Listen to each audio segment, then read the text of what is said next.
Díomh agus bhar géad fáilte isteach chuig what the focal podchraoladh a thugann ardán don na saineolaithe is síhíní is suntasaí dá bhfuil amuigh ann. Is mise Ciara Ní É. Thosig mé an tra YouTube what the focal hir sa bhliain 2017 agus é mar aimime gom cabhrú le fabhlamóirí eile an teanga a cheadú. Leis an podchraoladh seo, bhfuilm cabhrú le déanaí a bhfuil Gaeilge acu agus mion le barr feabhais a chur orthaí. Agus nar bhíon linn fad é sin. Gach seachtain bíon sí sa chathír os mo chóir an seo i Studio Radio an Lifa. Cuirm se na crua cheistena agus gur féidir libse a éistóirí maithe, snas a chur ar bhór Gaeilge. Bhfuil mo bhuachas sa gáil le first na Gaeilge agus an folklór nua beir le Gaeilge as iariocht a dhéanamh ar an podchraoladh seo. Tám se ar tinal so scéal na saineolaithe seo a chluistáil, agus tám cínta go raci sé chun bhar leatsa freisin. An tí atá lom aniu na Áine Ní Ghlinn, tá fáilte is fitheród ag what the focal Áine. Gur mí agat, agus nadidir ní dólim gur sí mé. Í cínta agus sí ní dólim mé. Is mó duine a dúirt sin ag derm se fósa sa chur láthair. Dair mé beag an fút inis. Scríbhneoir do dhuine óga agus fila í Áine Ní Ghlinn agus láiriad na nóg fiche gotí fiche trí. Is as tibredáin ó rúcastí ach tá sin na cónaí i maileach lia le blianta. Tá sé leabhair déag agus scór fáiltethe aici idir iliocht, ghramadaí, uair-scéalta agus scéalta do dhuine óga.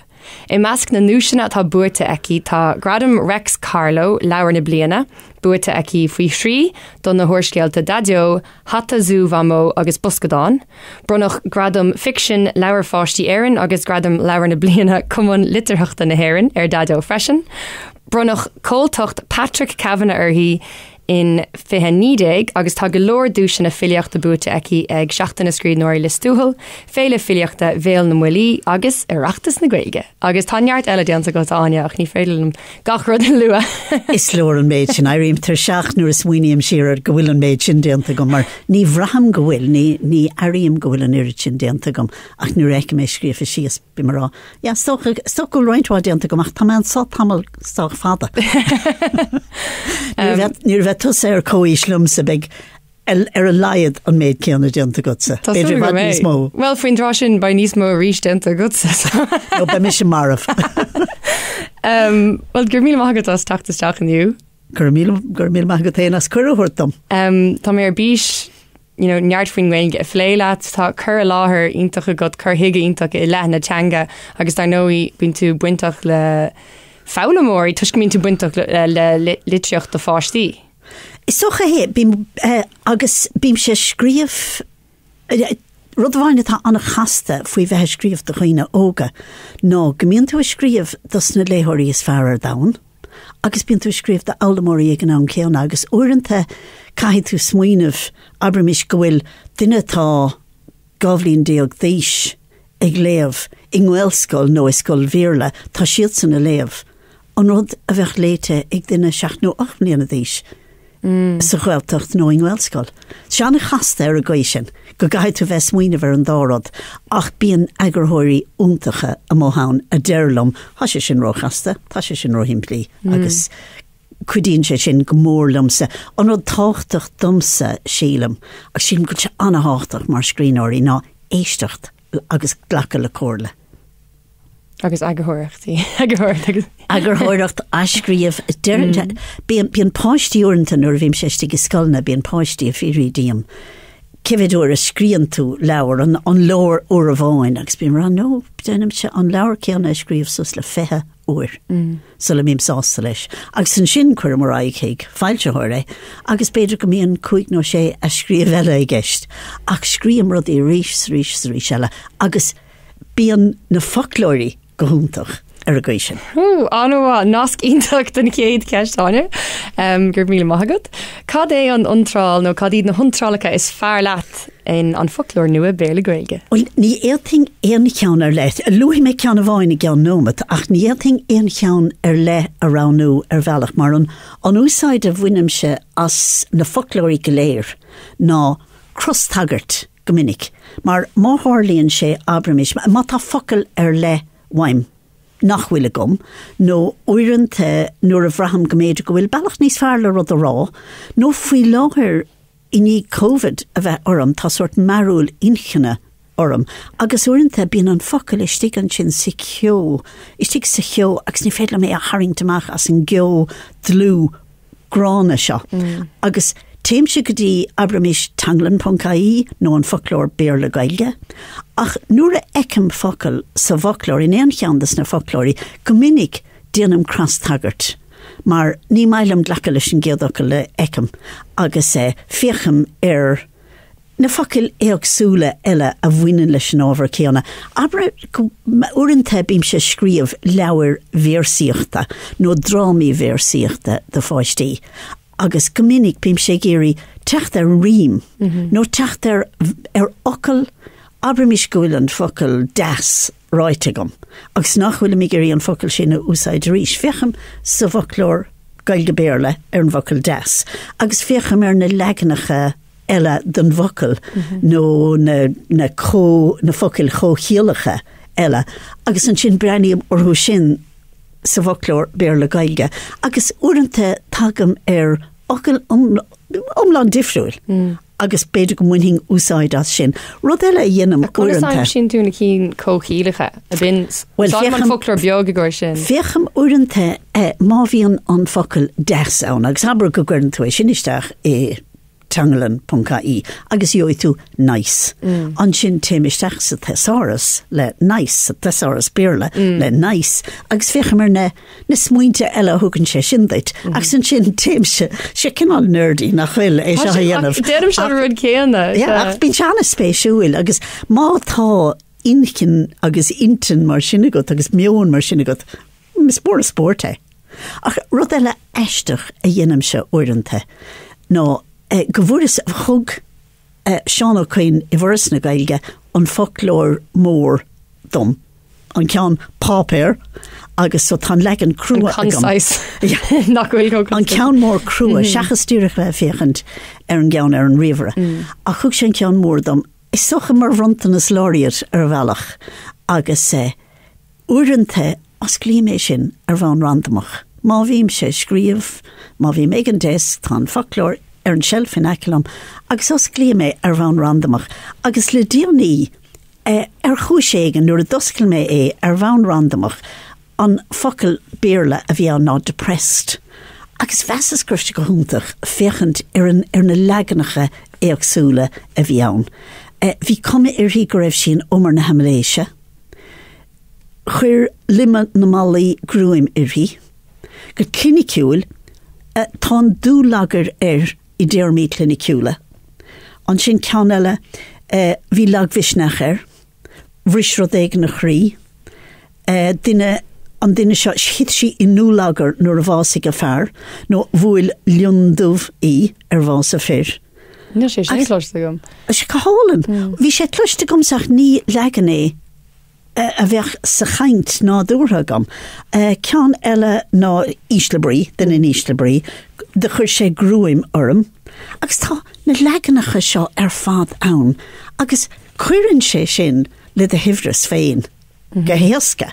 Agus seanna spéisiúil, mar tá sin nerdy, nadidir sin focail nachhuiile gom, cá mé breanúir a gceann sin. Sí hín a bhíon saoin a gur nerd. Se I gur nerd. Ach nílas go bhfuil sí hínach nó le héad an, níl túram a gom. Nílas go an digach daoine an brí céanna as sí hín. Nílis gom, tá sa gom gur úsáid mise an focail sí hín san úrscéildernach de dheagóirí a chuir smach le clúir chonacht ceann faoin galín seo a bhí gobar le na hathir agus fiadar ag géirí robot a dhéanna robot cinál mahálach agus robot ar ó crí agus inchin ag gobar le chéile an agus sí hín a bhí sa chalín.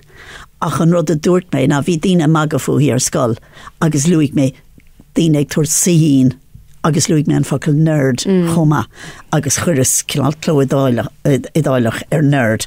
Bhrahas cinál go raibh gá leis an dá ocail. Go dtigach daoine go dtíre chad bhí gais. Sinné, ja. Mar síhín níl sé chó láidir le nerd. Ní. Agus bíon ammantí an. In ammanna bíon sé níos fearr an focail béarla a haringteisteach sa Gaeilge. Seachas a bheith well domsa ní tá go leor daoine nach ní an tóchlam ach is mailum san is srís focail béarla úsáid mátá an focail béarla níos leidre. Sinna luigh den éigean sin ar an podchraoladh seo ach bhí de caiinte ar bhí halló ciníle agus gur bhfuil sé gur fear an focail cancer úsáid in méarla tuis go bhfuil sé láidir agus grána. Tá sé bhd níos leidre ná ailse. Ach sin duine anis mí halló ciníle goil sibhras do chreidte aige. Sibhras nach méid a gomsa go dó mar nach ónmhailteach mé mar gurbí an béarla mi chéad tanga cé go raibh gailge gom agus mé an óg hí an béarla gom ar dús agus nuair a bhíon tú cinál tóicí sa gháltacht rinne methir cinne methir agus má bháthir hí gailge anna líomh hí gailge chunamara ag methir mar go gathach sé anna chuidama ag anamara leis an scoláire an tathir Éireach mac cin agus éine ar óg agus éine ina gasú óg mar bhí a hisismóirí methir tréis bog agus sasna agus bhí methir agus trothir fácaí I mé anna slúi le seantismóirí agus an sagart seo an tathir Éireach mac cin thug sé sin an aradóibh agus thugad sé methir siar go Conamara leis agus bí an Gaeilge cinál anam tanga methir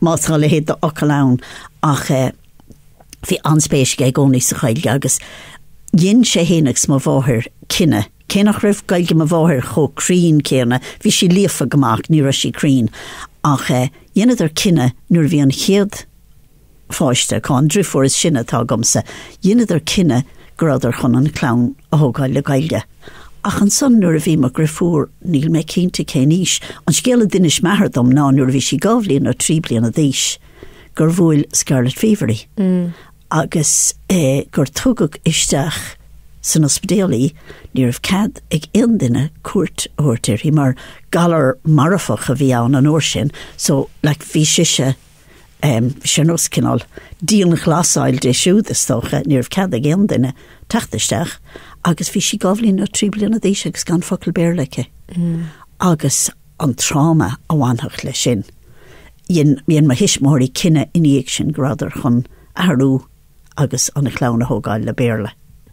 Agus an drifór sin inis tá sí le tá Gaeilge bhreáiche ach ní úsáid sí Gaeilge le fadas socha ní úsáidann sí mór annaí agus tá sí géirí dul reisenis agus a chuid Gaeilge féine a bheochan tá sí smuoine bhar freistal ar chósta nóair a dhéigean agus tá sí ag léamhas Gaeilge ach ní bheidh an sibhras sin a gomsa náid me grafúracha ná socha go théin ní bheith sé going agus tá rudaí tabúna difriúla a going tá ach ní féidir le sibhras na Gaeltachta a bheith gut mór a bhfuil tú cinál lunathe sa Gaeltacht agus mar bhfuil Gaeltacht ann tá sé sin well sin céistelle ach lehéadí bhí híla chníile agus seos bh cuaig mar na íine cuidas na scríóirí sin tá siad tá sibhras do chreidte tá nach méar doing agus déir man rud sin faoin Gaeltacht ní le bheith dúirt ach dtír gomúlann sé mé uanta le na daoine seo a hagans as an tradiisiún sin le cá méis mar an bhfuil sé sin ann agus níl an rialtas a freistal ar an bobbal sin. Níl an rialtas a freistal orthú ach tásúlagum le tá pobal óg an a leidir sna Gaeltachtaí agus bhéin sé andóchasach. Churing mo hóchas sna daoine óga sin go lenig an tanga rai, go marig an tanga mar jagar húsúd. Agus rud íar nos abra mis smuoinnig ar an trachtas. Nuair hen tú go dtí an trachtas agus nuair ecan tú an méid sin daoine óga as na Gaeltachtaí agsúla tatla chéile is prálam si go hálan si go hálan is prálam sa freistal ar chomórtais agsúla rud í nachfuil nuair sin spéise a gom untú ach dúrach le fiechante ar na daoine óga sin tugann se an dóchas domsa. Agus go sé bio agus bhrás gothirtha im lína ag an reachtas go raibh sé bhád níos atí agus níl marrá agus tá marrá atach ach ní gága méid na daoine eile DTA ach dtír go raibh a bhád níos mó cinálacha agsúla daoine ann agus braham is tócha réalir an idirlín agus gachsáis rud go bhfuil muid sásta léirú le well tám difriúil ach ag an am céine tá buinte leis an tradiisiún seo agus is féidir am bheith mar sin ag an am céine. Díreach é gohfuil fáilte rih gachéine Ach ní go mar bhradíine eile sin bhrálam chlustá webh, just freas go raibh an agsúlacht da an bblin scate ag an reachtas. Thugus é sin faoin ara go raibh agsúlacht da ach nadidir is brealam an rud atárá gutsa, is brealam é sin na chluisteáil, mar bhrahas dír gur mise a híl é sin, grá cinál meascán úntach ann. Agus tásúlagam go bhásig sé sin, go mbeadh meascán níos mó ann an rinse chuing. Agus an rud a rinne sibse tú héin agus óin agus, well, sean a bhfuil bhí an in áid sam ó bhari, ach an rud a rinne sibse grinder, cider agus share. Bhí sé sin dochreite. Agus an slua áilmhór ó gach cúlra ní gágamach daoine etach le bheith ann ní bhí sibse cho fáilteach agus bhí rud cho granúir hí slua dochreite ann gach éine ag buint an penabhas bhí sé barúil bhí sé chóma bhí an slúiste speisialta bhí ach bhí an show speisialta bína bhí an agus tá géará le I bhd níos móda sin agus bím sé gcónaí rá go bhfuil géará le éagsúlacht sa scríóireacht freisin mar sa scríóireacht do chuoine óga tá rudaí ag athrú I scríóireacht an bhéarla do chuoine óga níl sé ag athrú cho tapig sin I scríóireacht na Gaeilge do chuoine óga mar ní eicimíd éagsúlacht feicimíd anna chuid daoine óga gealla díreacha sna scéalta agus tá gáilin é sin athrú tá mé héin ag obair le daoine difriúla ag obair le fáilte thuirí ag géirí é athrú ach mar bhean cheall díreach ní féidir lumsa é dhéanamh lum héin is féidir lum cuidú le daoine é dhéanamh ach níl an teispéras an taithí a gomsa le é dhéanamh ach ba bhhailm cinál mo haithí a roinnt le pobl a bheith inán é dhéanamh go nádúrtha nó ba bhhailm cabhrú le daoine le é dhéanamh go nádúrtha tá géará leis Well, roiin de haí leis níos le déting leir dat fáin le fún nitreacht ar caiimé dúr in na ceistena. An bhfuil éon bhotúna le a cheasan amachtaid se chluisin tú go minic? Is socha na botúin a bhfuine leis an gopal. Sin na cín a cheasan amachtam sa mar chluisin tú go miniciad ó fáistí óga sna ghfuilscoilna agus bheitfa súil go meach siad imethe faoin am gosrisin siad rang a sé go minic ní bhíon ach rudí ar nó tá sé sin an ceann a heníon lum nó tá sé sin mo fiann nó rud is mó sílam nó tá sé sin mo maríonn an ceann sin me agus is cuilam mo fáistí héananig si de fásaní is le meascán de Gaeilge agus béarla mar leir siad Gaeilge lumsa leir siad béarla lena nathair agus bhíoh joke sa tíige going da mid sé géirí briasca gnéirdís an féidir an briasca bheith gom nó mar a déir mo chuirde ar scoil can I biscuit for tasgad na páistí glóra an féidir an briasca agus ní chríochníonn siad an Albert ach bhí sé mar joke a gunne gcónaí agus na páistí fása níos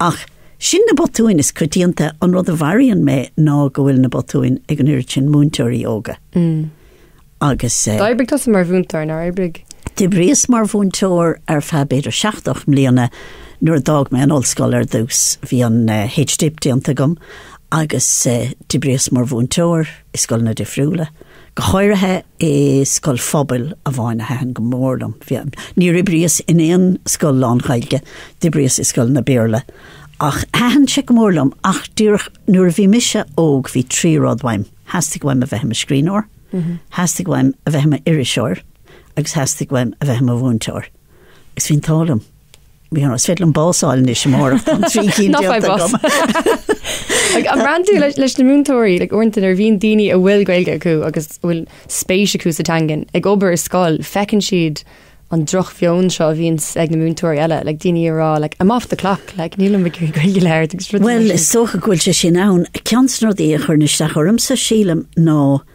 nachhfuil béim soch mór ar an Gaeilge na choláistí a lúna agus ní ar na choláistí féin atá an locht ach ar an gcóras mar níl ach cúplaúir a leagan na seachtaine ag daltaí aber nuair a hen siad isteach ná bhí mé héna gobar i ngá choláiste bhí mé gobar go dtí gur dhúnse bhí mé gobar i choláiste dachas aglas na hÉireann agus bhí anna bhéim an Gaeilge an sin. Agus sa chéad bhliain bhí sílam ceann na chuig a lé Gaeilge in aine seachtainna.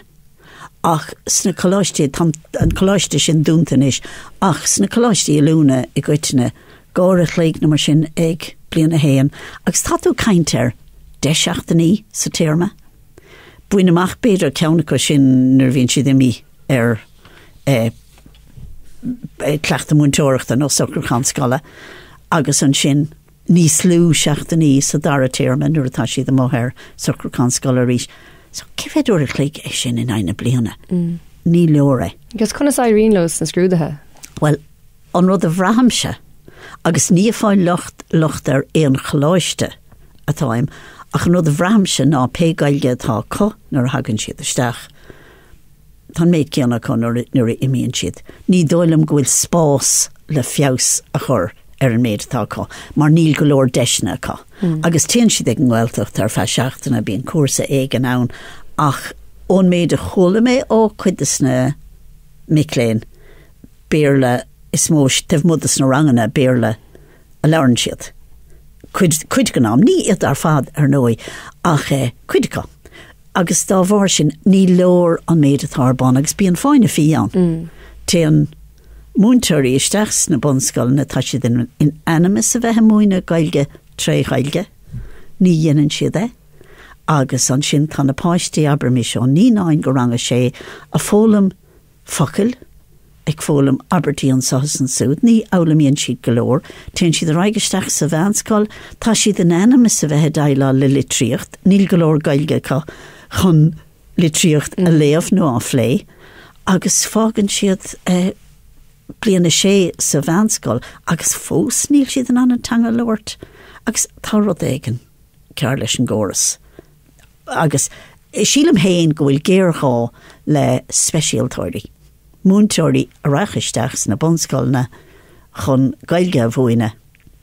Beidir fe 10 líana dánach speisialtóirí Gaeilge ag dul isteach ag múine Gaeilge, ag leabhart Gaeilge, ag dul ó rang, agus gomach Gaeilge múinte tre bhean na Gaeilge. Le Gach rang, agus an sin tréis méid áirithe ama thiocach páistíist amach ag dul isteach sa bheanscoil bheith Gaeilge cá.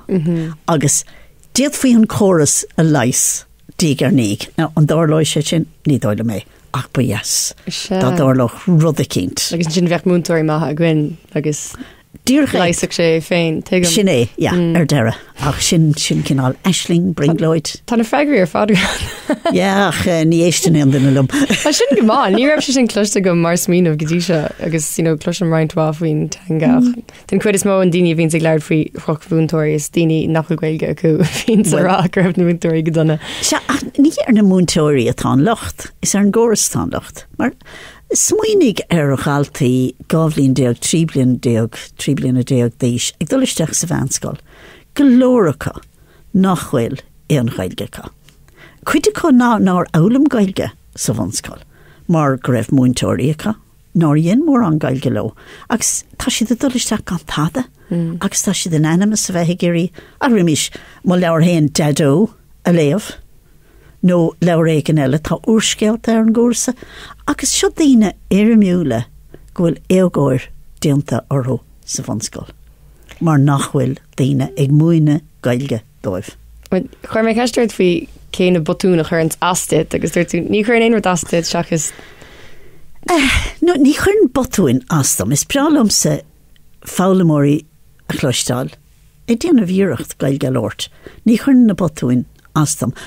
An téanrád a chuirn astam sa ná daoine a dheasan suas agus a bhíonn sa géirí a chuir na lairing gur saineolaithe iad, agus go bhfuil tá daoine ann a dheasan suas ar stáite abramis, agus tá daoine ghlacha leis gúil Gaeilge ag na daoine sin, agus ní cheartaíonn siad an script. Éonúir go mím se ní saineolaí mise, déanam se botúin, tása gom go ndeanam botúin. Rinne den éigen le carta bingo don podchraoladh seo, agus ceanad a rudí ná déanamid ar fad botún. Honnig na é sin, agus bhí sé anna chlichte ar fad, bhí sé charbheith go má. Ach duineamid ar fad botúin, agus uaireanta caitheadh tú cinál cinenne íana bhfuil tú a dul leis an rud atá sa chaint, nó an rud atá sa chaidán. Oilte ní viniscum. Cad éon difriocht ceanna tá sa chaidán. Mar dearm ní saineolaithe mise. Táim se fósaigh fálam, tá mé fósaigh irí chur le ma chuid sibhris. Agus golóir le fálam a goin goléir. Ach tá daoine ann I cheapan go bhfuil gach rud rólasca. Agus abramis daoine a cheart a eistríon rudaí. Agus botúins na heistracháin. Cían tú sna siopaí oilte. Cían tú na botúin na smasa abramis chórtha bóthir. Cas ceart in anad cas dhéis. An cean is fear tháinig mé féin I siopa uair a bháin, nó bhí sa lurg míornaí marí, agus thugus féin ara go raibh prab hawa, churtha áirte. Sin jigsaw sawa lena nyenan tú cinál rudaí I cheara. Agus bhí mé fiochan der sin agus leabhar mé leis an banistóir agus cheartíad ré agus bhí an banistóir buach. Ach pe duine a rinne an teistrachan sin. Bhí an duine sin ará leis an siopa ótá Gaeilge chrína gomsa. So tá daoine ann a deir gur saineolaithe iad agus nacha. Agus maríonn sé mé freisin nuair a dhéanaan daoine rudaí a eistriú ón Gaeilge go béarla eistriúg. Cúpla rud am a chuid tain, nílam chun mór an a ráfaí.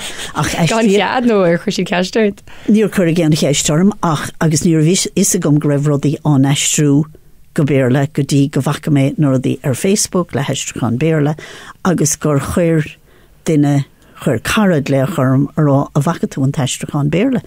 Agus bhí sé déanta go litartha bí méid I gurrán nuair a dhéanaan daoine a le héad ó bhéarla go Gaeilge.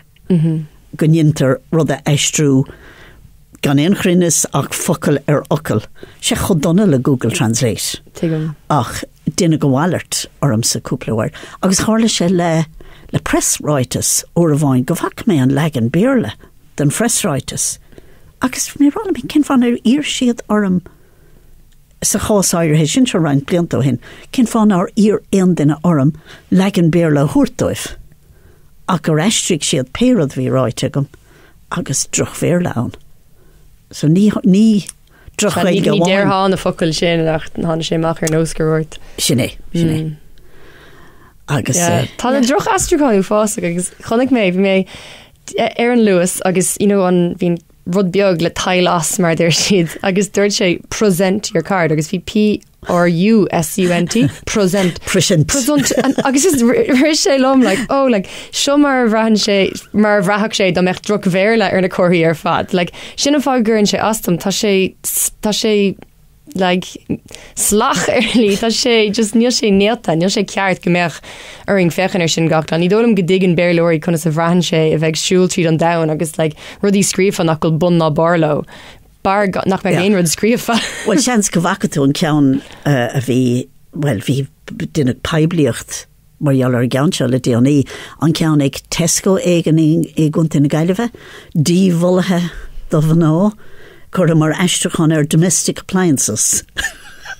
Cé dhéan sin? Nadidir ná bhuiineadar an nuas chafadar le scéal ach bhí golóir daoine bhí córá ar Facebook agus córá I roint grúpi WhatsApp gom héin le cord agus muide rá ginál más glésanna do bhaná a bhí le bheithe cá ní rud ar fada bheith. Kind of an díomholaigh ar nos deodorant. Sure. A caiig raibh Excel spreadsheet im hamú na rud éigen. Well, caiig gur écht den éigen ar rud éigen míceart sa baclór ach a ríis tá muid dul réis an rud céanna duine éigen a deistrig é sin a dúirt ó tá Gaeilge gomsa. Gach úr a scríomham se rud éigen. Íram ar chuine éigen súile chahabhéir ag sé cheartú. Tá cúpla duine gur saineolaithe iad agus íramar thú siúd rudaí a cheartúdam. Agus duine bháin iocamí an duine eile níl an duine sin sásta lecha hí cíocht ach tá sé sásta anam charthanachta a thuirtam gnéanam agadíoch isteach sa charthanacht. Mar sin tá mé á íoc ar bhealach difriúil. Ach féin sé gá dhéanana sin gnáúthe. Ní féin sé ceapa go bhfuil me cho fuirfa sin Tá mé cap a gúlam se béidir nócha chuig fáin géad crín. A tá chuig fáin géad eile anna háchtach don rud scríofa. Is comma sa chaint. You know, ma tá tú caintle den éigen is comma finna botú ní gon éon duine ní hoigan dtíine ceandas na botúin nuair bhíonn tú caint. Ach fectoríad sa scrín orcht. Cíhíigh saineolaithe éigen iad, sí éigen agus bei deire leat an sin. Agus is deas a gcónaí a chur bór feabhais ort féinnig agus Cínte. móid tú de hir. Cínte a gachúir a gceartaíonn duine éigen má a cheartaíonn? Duine éigen mo chuid Gaeilge. Fála mí mar éigen nua. Gus ní déir an dana botúíon a bhachird. Úsáidem an ghramadaí ús uanta Kevin Scannell tá rud a gaiir lína cinál spellcheck fecinn sé mágan tú sébhú ar lór na rud éigen. Tá sin spéisiú. Ceistíonn sé tú, nílas go mín sé gcónaí ceart ach tus tugann sé deistum cinál fechan ar an pías a scrínoireachta a ríis. Agus tá 3 ghramadaí ar tanglan.caí an bhá freisin. Buinem siúsáid as sin don ghineadach ulra. Go inistom faoin gginneach olra, tá sé sin scrífa go seachtaí. Dúirt faoin lipéid na botún a bhíar ruige as de chaint féin. Well, an chlásal cuoinesta. Ar mar dúrach a caiidir. A dúrach é, I mean, déanam se botúin fós, meascam a gceartaíonn, a cheartaíonn, meascam déanam se botúin, agus tá na rialacha ar ólas agam. Agus bhuain méid an rialacha do bhicléin tríú leabhair. Ach fós sa chaint tás gom gan botún. Agus bíon arm síisios féchantéir agus rá anna. Tá sé ar nós mata. Bíon sé dachar orintanta braham go dige mé agus an sin nuair hagan an clásáil cuioinesta agus an hopfuil le chéile. Ní bhíon éon seans go. Ano sin cinál féinmharú. Ach an rud eile. An gcinneadach olra den. An gcinneadach olra. Nuair bhíos sa bhunscoil bhí methir mar bhuinteoir bhunscoil a gomsa. Agus cé go raibh an chráin a gom a bheith i rang ag methir. Fós bhí se anna bhamar, leirí mé se anna chuid Gaeilge sa scoil. Scoil bhíorla a bhí ann, scoil náisiúnta mo fan túa, agus tá mé ceap go míoch idir chuige duine agus 7 sa scoil ag éon ámar le. Bert fúnteoir ann agus abramis go garmh trochans Gach siomra. So bhí na rangan ag léir meascís le chéile. Ach bhí methir anna bha ag muoine animacal firinchcanach, buinchcanach, ginadach uha, abramis cinál, animacal agus adíocht, agus animacal agus adíocht uha, ach níor bhuain sé an adíocht si ginadach olra. Agus bhíor an dul agus é sinna álam mé héin, agus mé snalscoil. Agus fós déanam botún. Agus Cátá agist. Well, an rud tá gist ná, abramis má tá tú ag smuoineh ar teach an bhóir. Firinchcanach. Agus an adíocht ag réiteach leis an animacal. Ach glunne na fuinóige móire. Buinchcanach. Ach Uanta bím serálam héin, abramis má bhíon an gcinneadach olra I gceist den adíocht. Tá mé gur brá leis sin gcinneadach olra den animacal. Ach má tá tú caint faoi tithe na bhar móra? A cad mór. Sílam. Bheith an rudí dhéanam se an sin ná téim má tá mé scríomh, mar má tá is cuinlam just I gimacht 1 over for a second is cuinlam nuair a bhí míisne agus muid anóg thugad me hisismathirí siar go Conamara muid Gach saora. Ó bhí mis sé gábhlíon díis nó 3 bliana díis bhí mé Conamara feit 5 an de Gach saora. Agus bhíoh methir Tharbheith crín. Agus dá meach ceist ghramadaí ina chléigean aige stoppach sé le machna bhí an bhar. Má bháthir ba cuma léhí agus lauríoch sí, dhéanach sí botúin ba chuma léhí. Agus bhí methir chóm maslathe uair a bháin go nuairt den éigen. Chuna sa hála sé goil Gaeilge níos fearrig de bheith chéile. Mar go leabhairach sé. Ní bhíoch daoine cinál le smuoine bhar ginneadach nó inward mar sin, agus ní bhacach sé leis dhéanach sí annach chuid botúin. Sílam, ach bachum le len si raige kaint. So sa kaint, ní bheith in na smuoin of an úrtú tithe na bhar móra nó tithe na bhar mór. Ní bheith in cinál le fáil lochtart, agus ní smuoinocht tú ach má táim ag scríomh an rud I dhéanam se ná go seicálam gachrod. Ná, do bhuain mé seo bhuain mé na rialacha agus díoting sios agus na rialacha thuirtait. Ach an sam nuair thosaíim sé caint déanam drúd ar na rialacha. Ach Níl an tam bheith smín bhar na rialacha. Níl an tam le bheith smín bheith an ceartgad. Ach an rud I dhéanam se má bhí me scríomh ná úsáidem an 3 ghramadaí I tanglan.caí mar gur féidir leat a díocht anamach le churisteach agus joid tú na fear móra na maná móra teach an mhóir teach na maná móire agus joid tú an ulra freisin agus nílam chun dul chófada sin mar bheachar am an fón a thugann teach agus cheáil solinéiring cad an leagan ceart. Níl is gom cad bhecha. Al tá dí ann tá saineolaithe ann a bhfuil sé cinál. Is gom a cén rud a déirtha tuigeann daoine tú. Sinné díreach é sin príomhhar dúirlamsa. Ja. Agus má bham bhí si brasás tá leabhart léthaí agus híl Gach éine gribh Gaeilge níos fearra ná mar a bhí ag maiad. Agus an fearbach. Is léir cad a ceap sin. Os cuinnam bheith cho maslathe agus cho gortathe mar bhíoh sé cho crín. Agus ní sé sástar chorbéile sin.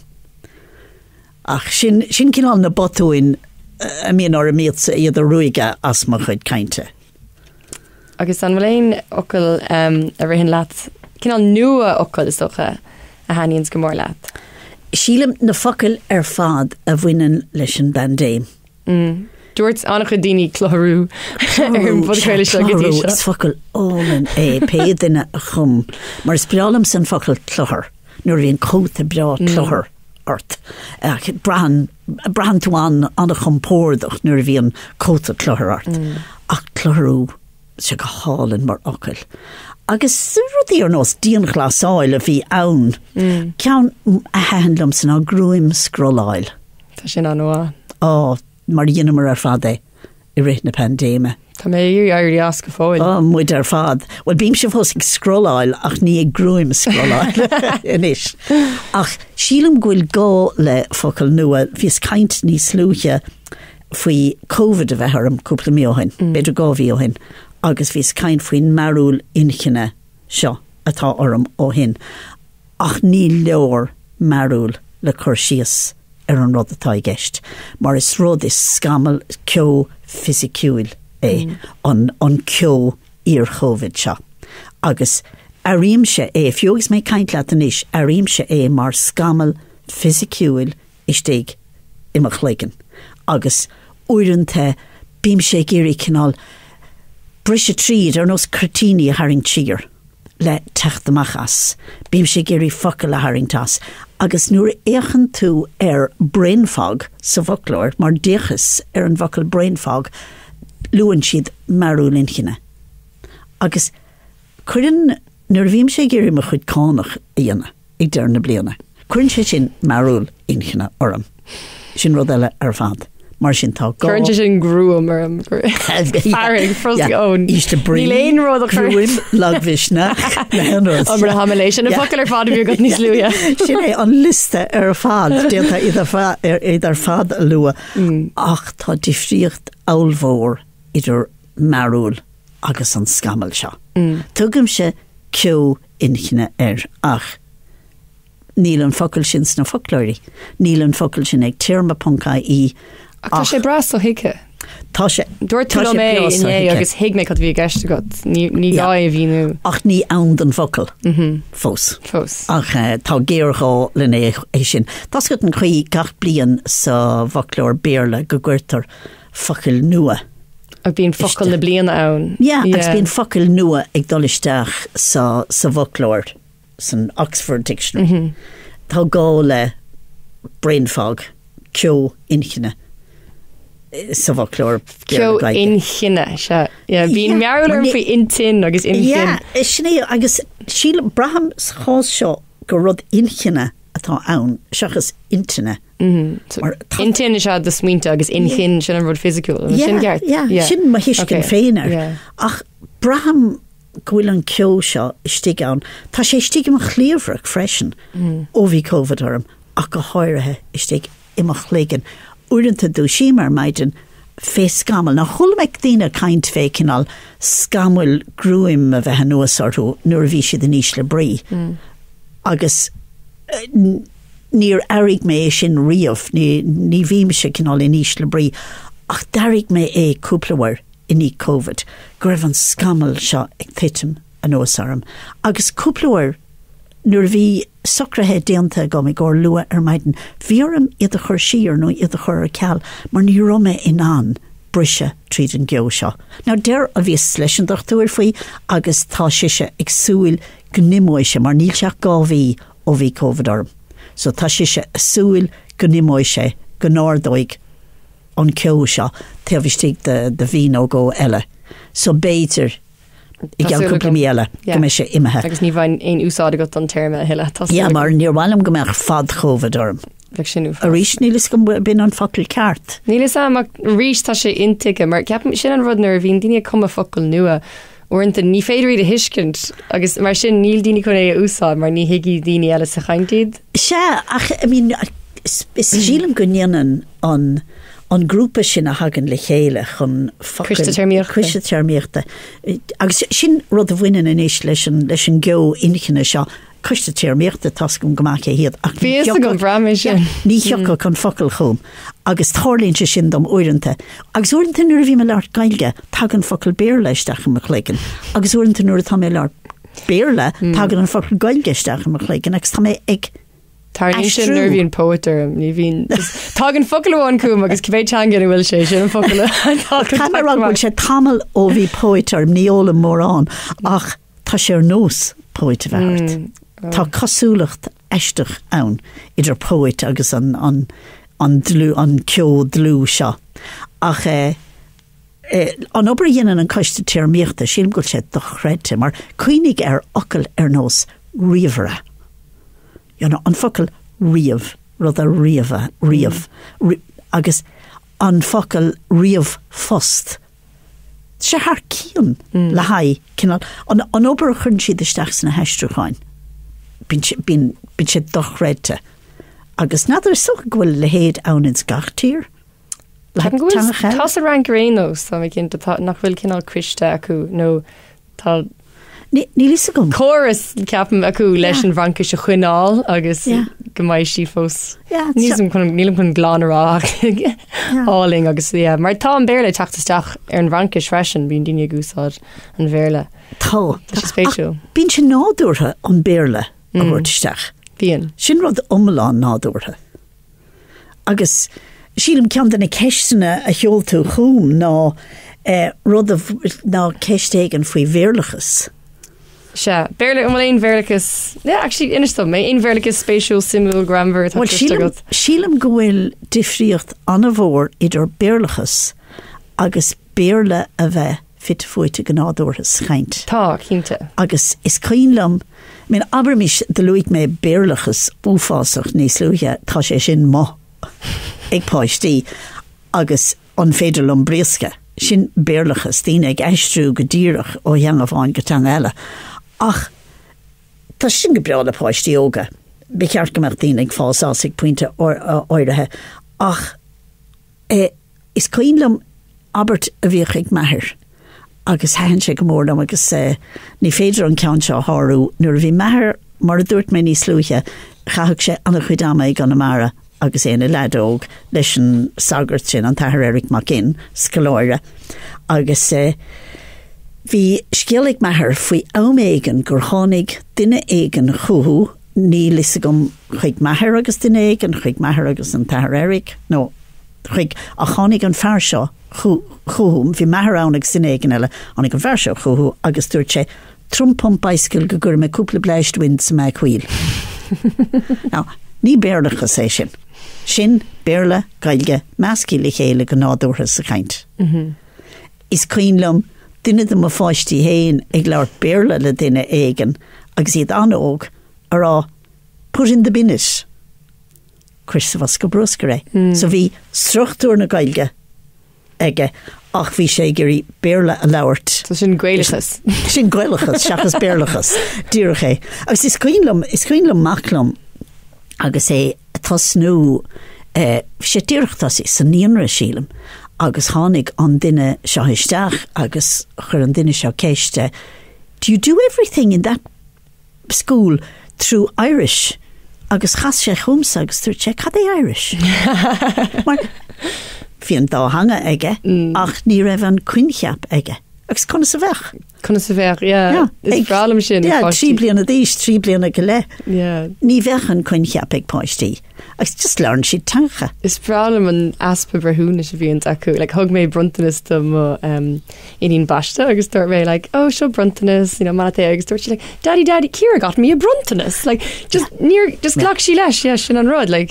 Dírecha. Agus beidir go bíon tauchaí na Gaeilge, cábhis, nadar. Is cuinlam freisin gros nuair bhís a gobar le radio na Gaeltachta, bhís gobar le radio na Gaeltachta ar bheart ar Gabhlín deag, nílam cínta demlíon na Gabhlín deag. Bhís a gobar... Ní lyric sin, so... Bhí mé gobar mar Irish Shore ar feabhar reinto a blianta. Irish Shore a déanamh rodí le RTE, dibrig mé sa telefís agus radio le RTE, dibrig mé... Mar Irish Shore le radio na Gaeltachta agus bhíos mar chlár reachtere le radio na Gaeltachta freisin ar feabhar reint blianta. Ach is cuinlam a bheith ag ól cúpla deach le duine eile ó radio na Gaeltachta lámháin. Bhí mar hirig gan amara I Hughes agus bhí an duine seo a dul a reis go radio na Gaeltachta agus bhí etalán tréis teachtasteach le duine éigen agus bhí an duine seo bhailú agus dúirt sé tá mé cappa gur landál an pléin ag a 3. Agus sin stop sé agus dúirt sé dá ming sé ní sé ar an bhechar marrá hurling an tetalán ag a 3 o'clock. Ach nachhfuil landál an pléin an nádúrtha. Agus ní dólim gur béarlachas é sin meascán den dá hanga. Agus nadar an mar sin a rachaig an tanga, cábhis. Lei mé ruidir TikTok an áfuíar I Méarla dúirt duine the scream I scrumped. Han sé le an urgin. Because is bradam nuair bhín daoine ag sprí leis an tanga. Dar nó ní gá dul muín an bhéirla le néisianí in Gaeilge. Bhín Gabriel Rosenstock ítach aige. Bíon. Bheith sprí leis an tanga. Ag tógann sé mástrucht an amantí a bheith an bheith sprí mar sin leis. Díreach é dá meach fálamóir cinál duine tá díreach techt chun na teanga ag rééis sin íanamh ní dóilm go naibreach sé. Mar bheith daoine rá gohfuil botúin I gceist. Ach má tá máistrucht ag duine ar an teanga. Tá mé cappa gur féidir sprí le teanga ar be. Agus é, is brealam san meascán ach is brealam sifras freisin. Is brealam ar fad sifras. Agus féin se mulla de ghaoine níos mó léamh. Tá géargála níos mó léthireachta sa Gaeilge. Ceapan bhfuil gach duine ag géirí níos mó léamh ach an sin just tarníonn bíonn siad a grúm scrollá nó dúireach scrollá. Se. Díreach é sin gúil an cearta agat agus tá mé ceapa go bhfuil cinál ADHD or in goléir tréis na pandéma agus ní deir mé sin cinál go héaltra mar tá trógam do chuine bhfuil fear ADHD orthú. Ach tá mé ceapa gur hála rud éigen dúin go léir le linn na pandéma go ramradal ó helafís go fón go leabhar go obair agus a dul ó rud a bháin go rud eile an a hapig agus ní ADHD clinicúil atá I gceiste gom ach nús rud a chleachtaímar. So ná bíoch in duine a bhfuil ADHD orthú I ceapa gohfuil a maga mar ní hééis sin atá I gceist. Ach braham gur hála rud éigen dúing nach bhfuil míid an díú ar éonrad ar feith tréimhse sách fada. An bhfuil éon bhíhéis cintí faoin tanga bhhaile a chur ina gceart. Is dócha rud bháin ná an sína fada.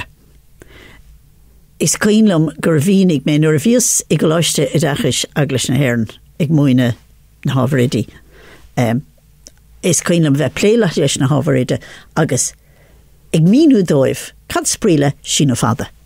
Agus aráló bhfuil smuoinnig ar na gotaí A, E, I, O, U. Cuir fada leis. A, E, I, O, U. duine sé fada é. Agus fiad ficha termara, níor chola mu sin riamh. Níor hiic siad sin fada, godí sin. Agus tá sé sin blí. So ba bhhailm go dicrach daine an difriocht atá idir fearr agus féir. Rudí mar sin go agus sin is socha an ceanna smó an mas míhiiscinte, maidir le chúsáid folklóra bíon míhiiscintí ann go minic agus bhein sé mulla do chuoine gan glacha leis an géad ocail. Fiechant na focail fad, agus crosstagart dhéanamh. Fiechant na folklóra eile, mar abramis is minic a chola mé daine ag lorag an focail cinál I lifted it. Agus go dechad í semach le dor de thor mé. An cinál sin ruda. Mar go bhéchann siad sa bhaclár, ní bhreaníonn siad an difriocht idir bríthir agus anamacail. So, ba bhhailm go dicach daine, míhiiscint an a bhór, ba bhhailm go dicach daine, conas folklórí outside. Tá sé an tábhachtach. Agus a rís na bhíos le choláiste decha seaglas néir an bin ceantas na rangana a dhéanamís leis na micléin. Conas tangalan tíirma iad sin ar fad outside. Agus fiú go an hanamacail orintá do bhuiá ceann agus ceapan tú go sé go díal. Is fiú go mór é chuirteach na folklóir le feiscint an úsátaréis sin le go dearfach nó go dúilteach go handúil mar bíon rianta leis na focail agus mar sé cloiste agat ní éadtá hiiscint le chaí na maclaí atá san ocail. Sin tá sin anna háchtach sílam. Ach agus an curpas, an úsádantas an curpas. Ní úsáid mé mór an caiim rá. Spéisiú. An úsádan tú potafocail. En nis ríis ach dúsáid a sé bhlas de bhicléin é úsáid, ní úsáid me féine go rómhór. En nis ríis fecha mar gais puncaí ach díríim se an chuid is mór tangalan, tíirma, tangalan puncaí, tíirma puncaí agus folklór puncaí. Sin an trícín is mó a muinem se úsáid asú. Agus a bhecinn tú an chlásal chuoine san sin. Gáling. Cad é an lead is mó atá agat i dtaobh am na Gaeilge? An rud is mó a déiring le daine ná cuinálóró a caint. Cuinnig ort é caint, ná bí bortha faoine botúin. Teochaigh crinnes dígar ní Gach. Smuoinnig dámeach duine ag dul chun na Spáine. Ní bhíon éan leisce orthú an cúpla focail Spáinise atá acu. Úsáid. Tríle bhain tasú agus is cum a féna botúin. Agus sílam go bhéaltach daine an rud céanna a dhéanamh sa Gaeilge. Tríle bhaint as pé Gaeilge atá cá. Ach braham go míon náire ar chuoine go minic. Mar tuisc gur éannig muid, tuisc gur chamar an irid sin ama a fólam na Gaeilge sa bhanscoil, nó inanam sa bheith fólam na Gaeilge sa bhanscoil, sa bhanscoil, bíon nóire ar chuoine nachhfuil siad líofa. Agus an sin tosíonn siad ag tuairteach féin múntóir, tosíonn siad ag tuairteach féin tanga, tosíonn siad ag tuairteach féin góras. Inionad ará, well, tá méid áirithe focail a gom. Cad faoi na focail sin úsáid. Agus abramis, le déanaí agus braham nuair a éistan tú le cormach go hara ar drive time. Ar Fáilte rót, sláán, Fáilte isteach, gur míl magat, a le héad. Is sé chun ná dúrtha drin ar nós cormach, mar gur tóg go Gaeilge Gaeilge chun na mara. Ach, díaltach daoine eile sin í ana freisin. Agus bhí duine ag ní éistem le mór an den cinál radio tránóna, ach bhí duine ag an arálam go nairn Joe Duffy gur magat. Bhí sé rá ní a lábha agus néanúir le COVID. Agus tá na rudí sin an a bhá, tá sé táchtach go meach an na Gaeilge nádúrtha ar an radio. Mar normáú í an bheith. Dúrché agus go meach níos mó Gaeilge le cleisteáil. Seachas tíine sort ag maga faoin Gaeilge bhí creaaltóir áirithe on gurán faoin nuacht a bheith ag briséisteach ar a chlár. Scribhan am sin. Agus, bheas is sé sin scanalach. Agus an creaaltóir sin, ní dúlam ag cluise mé ag rá nuacht ag a cethir nó péród é. Agus, díothach sé iireach níos fearíanna. So, ach don bhlamóir, bhín sé rá leis an bhlamóir leanúint ort dolisteach ag gghearcail chórá, leabhart le daoine, agus pe gailge tágad a úsáid, bhfuilhín de chuoine freisin níos mó léthireachta dhéanamh. Agus tá mé héon tríis mar láiriad an tionscanmh mór láiriad a bhí gomsa ná bosca leabharlanna. 25 leabhar I Mosca, ránathe go cuaireamach ag scolanna, gach scola chuir isteach ar fuair é, agus chahamar de heolamar amach 2000 bosca le 25 leabhar an scach ceann.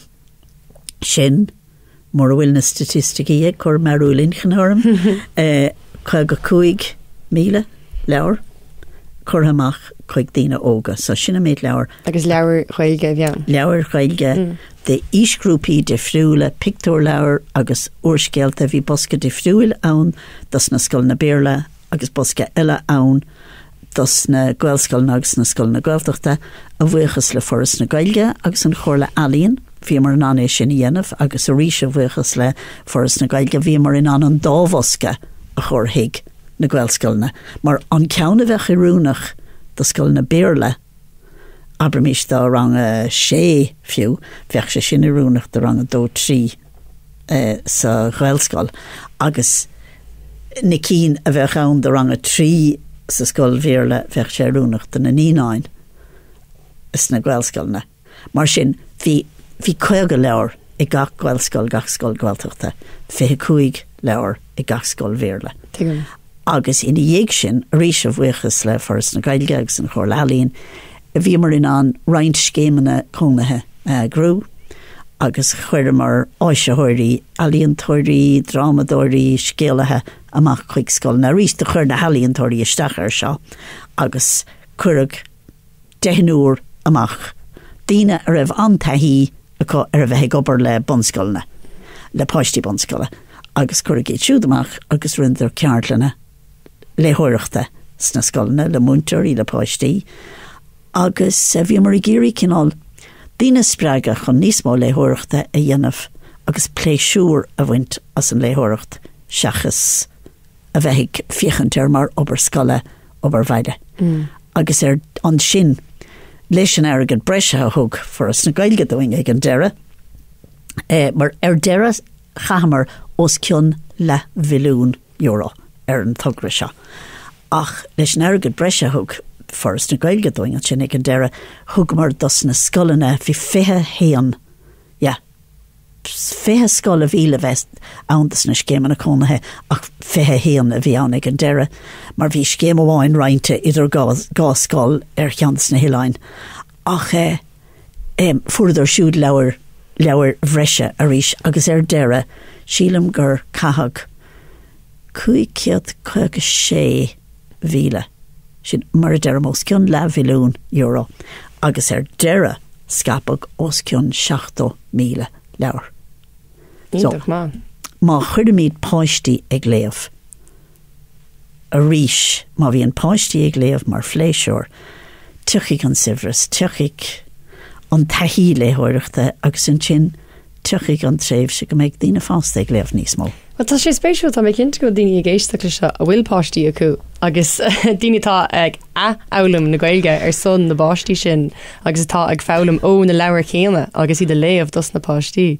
Sin ba siad a fálam le chéile. Tásúla go mé agus má bhí an páiste ag léamh pictúr leabhar. Fálamóigh na páistí go bhfuil níos mó Gaeilge cá ná mar híl siad. Agus leabhar mé le roint tuismóirí faoi seo, mar bhí siad héin rá gur híl siad nach ra focail Gaeilge cá. Agus chuir marna rud cinál bhí marna déanana físeáin ó chuir mar mach roint bhá físeán féin teidir give leabhar Gaeilge. Ar nós love leabhar Gaeilge, ach bhí marna déanana bhí mar géirí bheith difriúil ach cosúile love leabhar Gaeilge ag gnám ceannach bhí marna díreach ag díreú ar fáistí a bháin. Agus bhí mar ag mullad a hismóirí leabhar Gaeilge a runna ar fáiste. Agus golóir daoine dúirtlam nuair a léigh siad na leabhar gur hiig siad nach raibh a good Gaeilge dorúta ar fada cá. Sin é. Háling ar fad. Well, an bhfuil aon rud eile do bhar sa lua? Ní dóilm go bhfuil aon rud eile ar ag techt tríd an geo inchinna seo. Tá na cortíní régla dúna. Okay, well, rinne tú écht gur 1,000 agad sa áine. Gur 1,000 agad hain. Bina guibh what the focail lumsa Ciara Ní É. Má tá ceist bit faoin Gaeilge ag dóna gharbh agat, féidir tú teagháil aonmh lumsa na meán hóisialta ag Ciara agus déanaí méid cinnte é a chur ghunne de snas híní savra. Buchas mór a ríis le first na Gaeilge agus leis an folklór nua bear le Gaeilge as an uiriocht. Míle buchas leis an geoltóir siomha as an track right from the start atá mar ceol ahantais an chlór. Buchas ó chrí le mhaith sa chathir an tachtain seo Áine Ní Ghlinn leis an inaltóir fuma an seo is Studio Radio na Lifa Fergal Sax agus buchas mór libse a éistóirí. Ná déanaí dermid is fear Gaeilge chlichte ná Gaeilge bhriste.